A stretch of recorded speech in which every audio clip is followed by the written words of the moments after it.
Welcome back, brothers and sisters. I am Braden, and this guy right over here with the I don't like commie shirt, that's Tim. And this is Second Legacy, and thank you for stopping by. Oh, beautiful people. Today we have got to break down something. Tim and I are going to dive into a little bit of a copycat going on with the Illinois Glock bans, Tim. It turns out, yeah, I know. Who would have seen this coming? We did. I'm going to be honest. We did.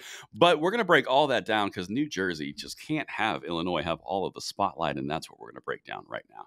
Now, of course, guys, make sure you hit that like button, subscribe to the channel, and turn the notification bell on. And this content, I cannot wait to show you who's bringing it to you. And then we're going to hit this. There's a new company that I've come across, and they want you to know about it.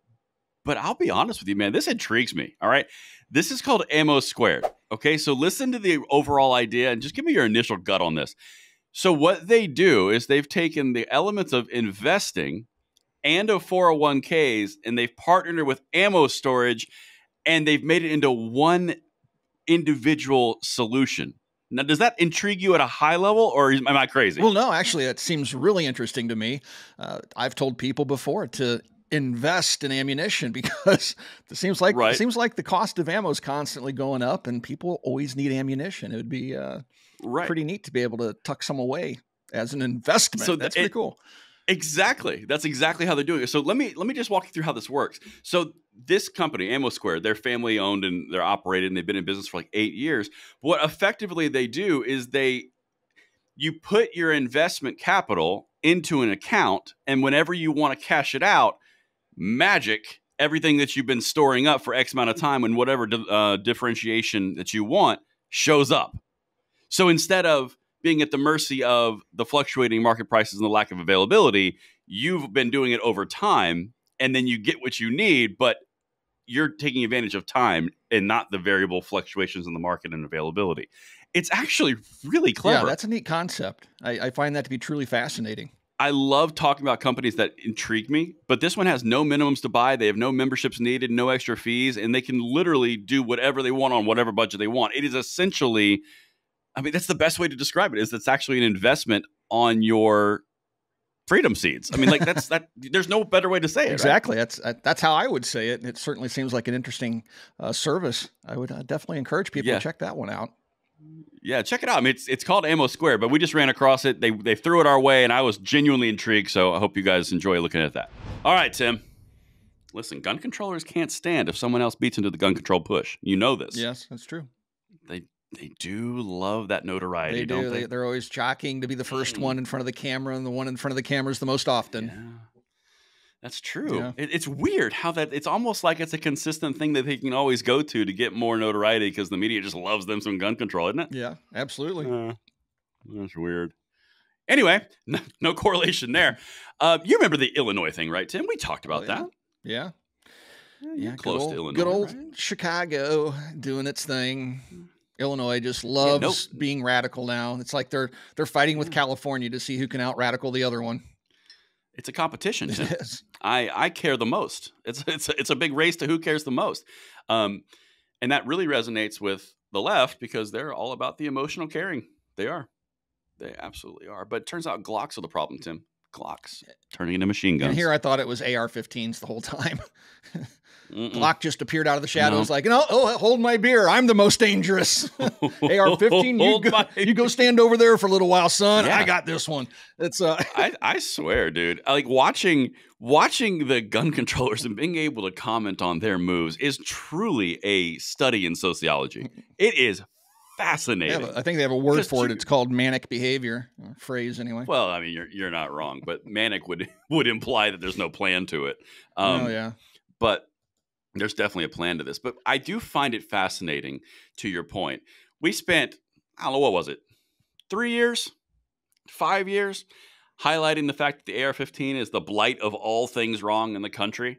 And then all of a sudden, as if orchestrated from a centralized gun control group, every time for gun safety, now Glocks are the bane of all existence because Glock switches, Tim. Glock switches.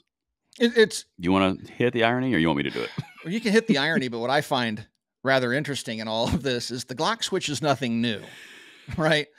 This is, I mean, for years they've been talking about them being sold on Amazon, and then with the, the rise of 3D printing, people have posted all over the internet, pictures of things they've manufactured, and yet it's never entered the gun grabbers mainstream push until just now.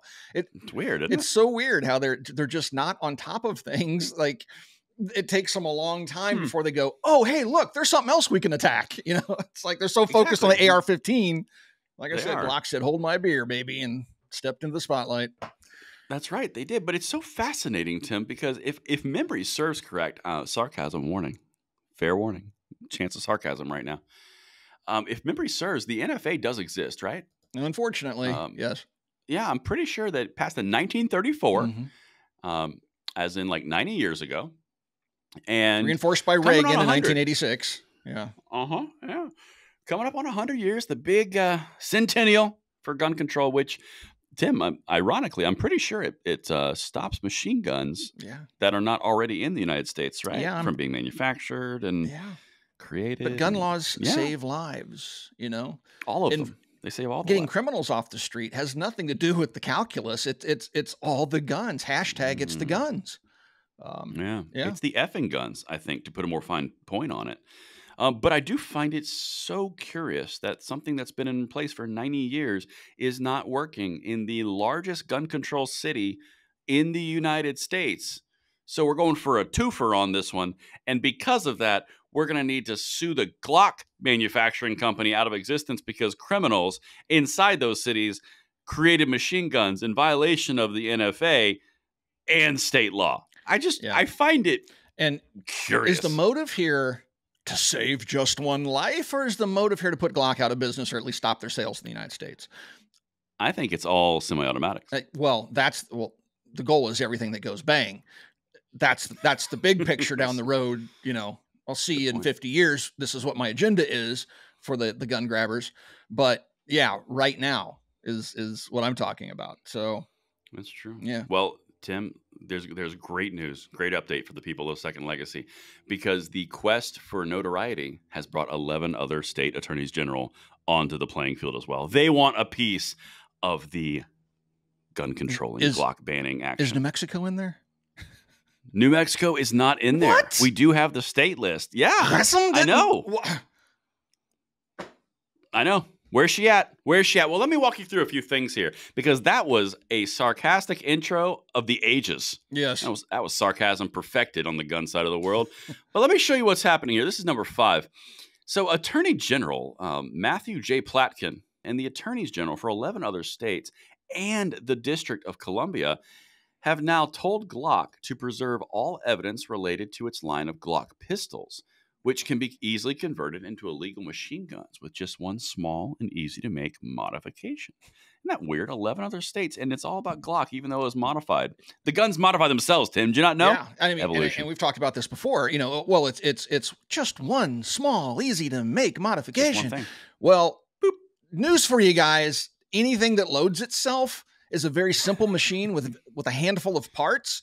And it just takes one small, easy manipulation, because what they're setting the stage for here is what we've talked about previously. It's not just Glocks, folks. It's anything that loads. If they're successful here, it's anything that loads itself.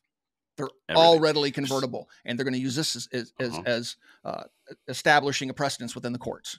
So, yep. So I got something I want to address real quick. One of our comments that you just struck a memory for me. Someone said in our comments on when we first broke the first time the Chicago ruling, or the Chicago lawsuit was coming in, they said, "Hey, don't say they're simple to make into machine guns, because you're playing into their hands, saying how dangerous they are." And the thing that I want to address on that is, it could be one part. It could be 2 parts. It could be 100 parts. It could be easy. It could be simple. It could be difficult. It could be complicated. The point is not how many pieces and the ease of conversion. The point is it's against federal law, and now they're having problems with it. So they want to sue the semi-automatic manufacturers when criminals are violating the law that they tell us keep us safe, and then they're blaming the manufacturer. This is the base level understanding of gun control is they're completely ignoring the human element, and they are only going towards the inanimate object. I think that statement would have validity. That comment would have a lot of validity if there was no existing law that it was already conflicting with.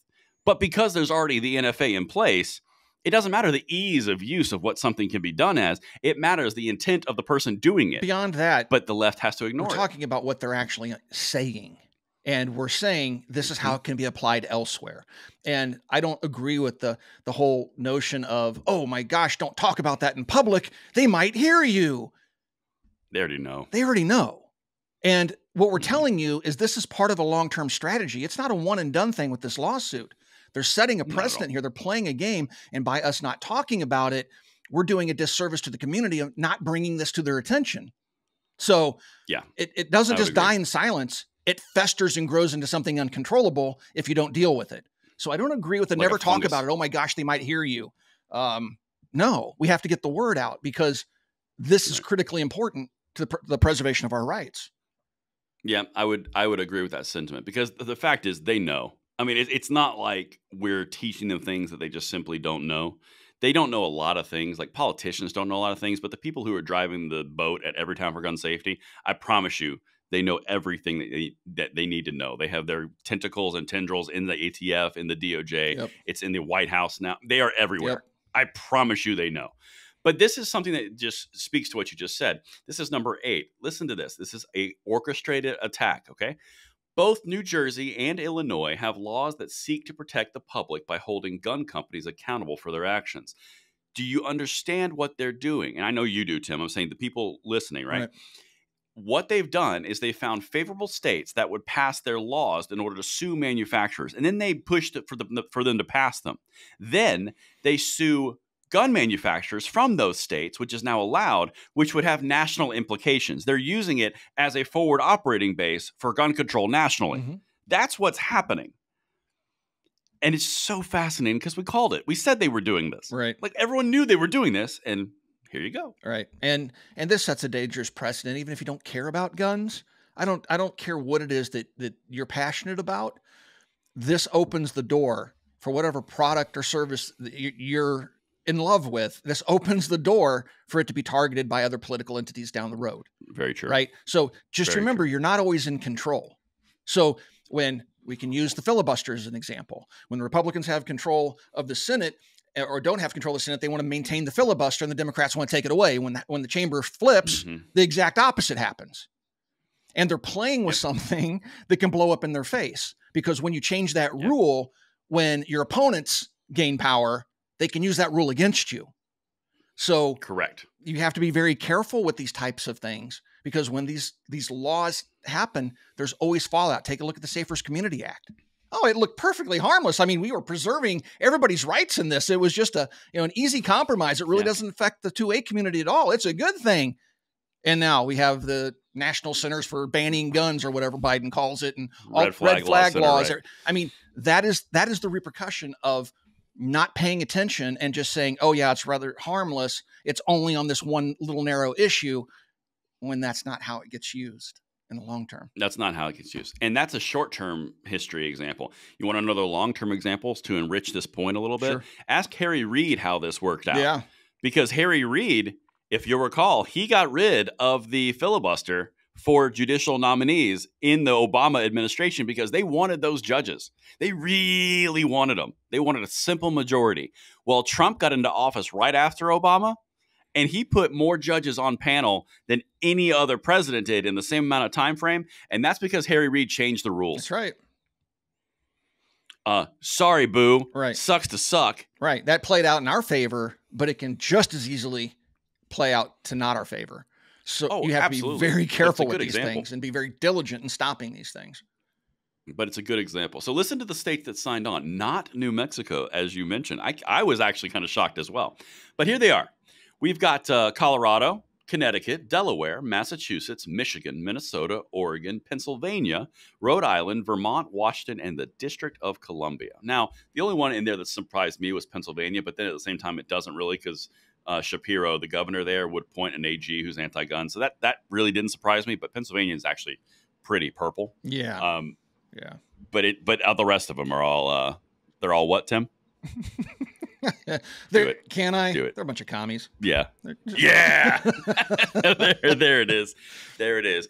And oh my goodness, Tim, more malfeasance. Look, tell me if there's any lines to this. This is still number 9. This is what they did in New Jersey to bring this letter forward to piggyback on that lawsuit.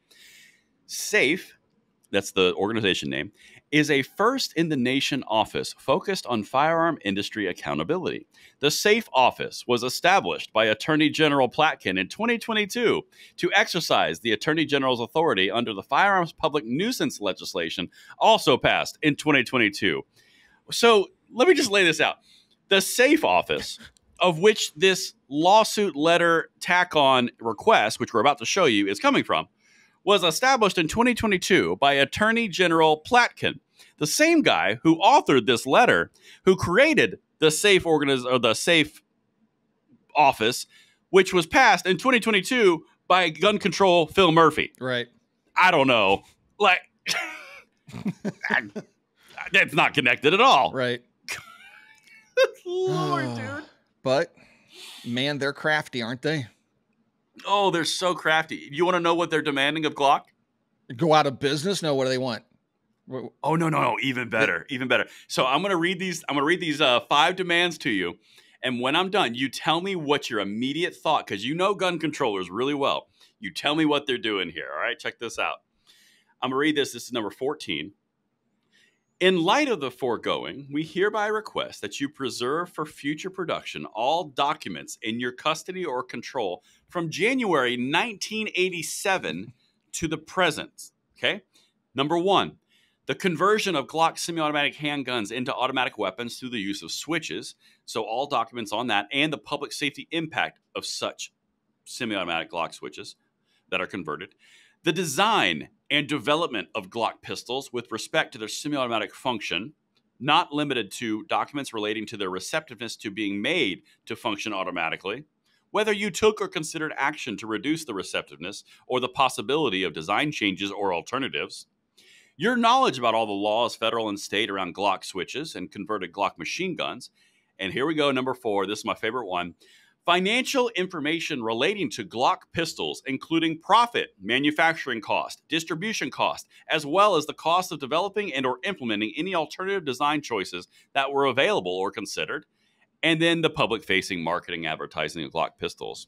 What do you think they're going for there? Well, that's a great big fishing expedition. They're trying probably to get Glock to turn over internal documents, emails, anything where any of the stuff may have been discussed so that they can use this as a bludgeon against them in court to prove that perhaps they knew that these switches could be easily manufactured and they didn't care. Maybe they like, oh, well, somebody might have made a snarky comment and email somewhere like, oh, well, I mean, who cares if they have a little bit of fun or something, right?